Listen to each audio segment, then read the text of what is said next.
c'est le Flanc Débrief, j'espère que vous allez bien.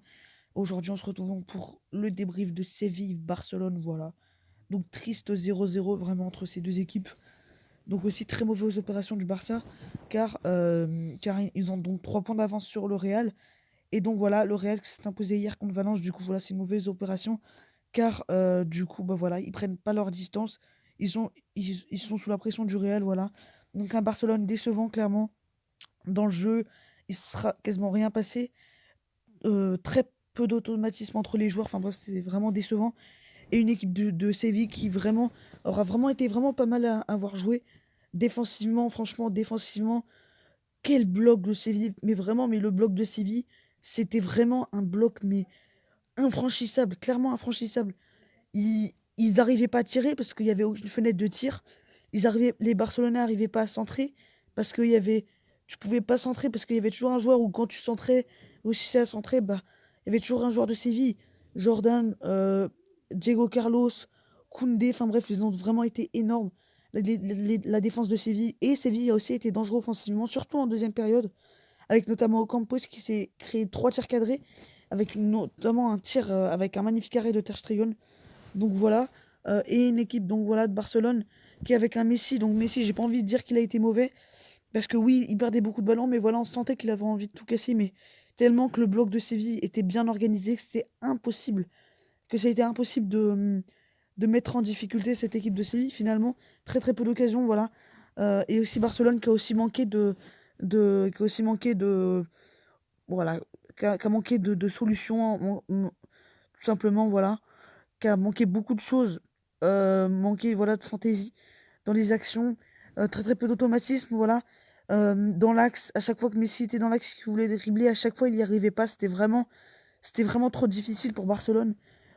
Et voilà, surtout moi, ce qui m'inquiète pour Barcelone, c'est que voilà, enfin c'est pas inquiétant, mais quand même, voilà, c'est quand même je sais pas, c'était vraiment un peu chiant à voir jouer parce que on voyait voilà, les Barcelonais, à chaque fois qu'ils voulaient s'approcher de la ligne des 30 mètres et qu'ils voulaient accélérer, et ben, ils n'y arrivaient jamais. Donc c'était vraiment rageant pour eux. Et voilà. Et au final, ça paye parce qu'il y a 0-0. Mais voilà, quand même, Barcelone, j'ai pas envie de dire inquiétant, mais voilà, sans solution, sans rien. Et donc voilà, donc en termes de match, donc une équipe de Barcelone qui a la possession, qui se crée quand même pas mal d'occasions, mais on sent que cette équipe de Séville est venue pour défendre et qui aussi joue bien les contres, parce qu'offensivement, Séville, c'est comme finalement la première mi-temps hier de Valence Real, une équipe non, mais je parle bien de la première mi-temps, parce qu'en deuxième mi-temps, c'était différent. Mais en deuxième mi-temps, pardon, c'était différent. Mais en première mi-temps, on sentait vraiment une équipe de Valence qui, voilà, défendait très très bien, qui mettait en grosse difficulté le Real et qui en compte par contre mettait en danger. Bah là, c'était pareil.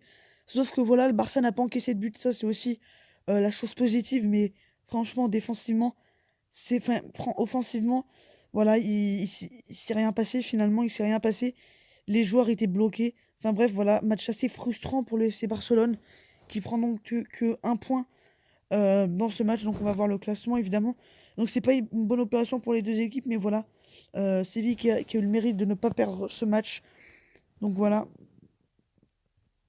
Donc le classement.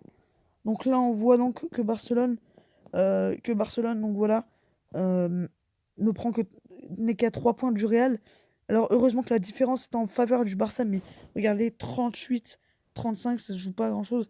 Et Séville, donc qui est très très loin évidemment, mais qui voilà, s'écarte un tout petit peu de l'Atlético Madrid, qui jouera donc je ne sais pas quand, mais par contre l'Atlético Madrid a une meilleure différence de but. Donc ça veut dire que si l'Atlético gagne son prochain match, eh ben il repasserait devant Séville. Voilà. Donc voilà, donc en termes de match, on sent vraiment une équipe de Barcelone qui est très très haute. Voilà, donc c'est quand même pas mal en termes de match. On se dit que Barcelone va dominer, et va se créer plein d'occasions, que ça va être le danger. Mais en fait, au fil de match, on se rend compte que Barcelone n'arrive pas à mettre son jeu, à poser son jeu, et que ça devient difficile, même si, voilà, en termes de match, donc une équipe de Séville assez décevante, qui n'arrive pas à attaquer tellement le Barcelone est bien placé. Donc voilà, on va dire que les 30 premières minutes sont intéressantes et plutôt positives pour Barcelone. Mais voilà, ensuite, au fil du match, on se rend compte que Barcelone, en fait, a du mal à se créer des occasions. Alors qu'en fait, en entame de match, on disait, voilà, c'est le début, on pose notre jeu, ensuite on se crée des occasions, mais en fait, on, on va voir que voilà, par la suite, au fil de la première période, Séville qui attaque plus, qui met plus en difficulté cette équipe de Barcelone. Et là, Barcelone, dès qu'ils vont en contre, ils n'arrivent pas même en contre à mettre en danger cette équipe de Séville. Donc on voit vraiment que Barcelone hein, est vraiment quand même en difficulté. Et en deuxième période, bah, une équipe de Séville qui se crée pas mal d'occasions. Barcelone n'arrive plus à attaquer. Et voilà, multiples arrêts de Ter Stegen, et avec pas mal d'occasions pour Ocampos notamment. Et voilà, une équipe de Barcelone plus en difficulté. Et pendant toute la deuxième période, quasiment, ça aurait été des possessions pour Barcelone. T'essayes en fait, Piqué par exemple, qui donne le ballon à l'anglais, qui la donne à Messi. Messi qui essaye d'accélérer le jeu, jouer en 1-2, mais tellement que dans l'axe, c'était bien resserré, que sur le côté, pareil, c'était vraiment infranchissable.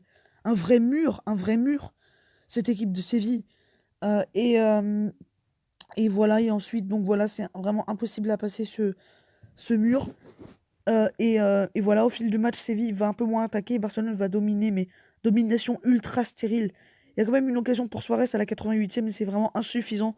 On sent vraiment que cette équipe du Barça a vraiment des gros problèmes dans le jeu. C'est Futsal contre Mallorca, même si ça avait gagné 4-0, c'est que Mallorca en face. Ensuite, pareil contre les Ganes, victoire que 2-0 contre le dernier du championnat. Et là, contre Séville, un calibre largement au-dessus. Alors, quand même, Séville, ce qui est dommage, c'est qu'ils aient pas mis assez de folie durant ce match, mais voilà, c'était quand même pas mal. Et surtout, la satisfaction, c'est défensivement, car avec Barcelone, il ne s'est rien passé, donc voilà. J'ai pas grand-chose à dire sur ce match, franchement. Je suis vraiment très très déçu. C'était pourtant le choc, le top schmidt de la 30e journée. Mais non, au final, il s'est rien passé. Donc voilà, les amis, donc c'est la fin de ce petit débrief. J'espère qu'il vous aura plu. N'hésitez pas à le liker et à le partager, ce serait vraiment très très plaisir. Donc voilà, il y a du lourd qui arrive, donc vraiment, activez bien la cloche. Allez, m'ajouter donc sur les réseaux sociaux, je rends à tout le monde. Allez les amis, c'était le temps des griffes. Bye.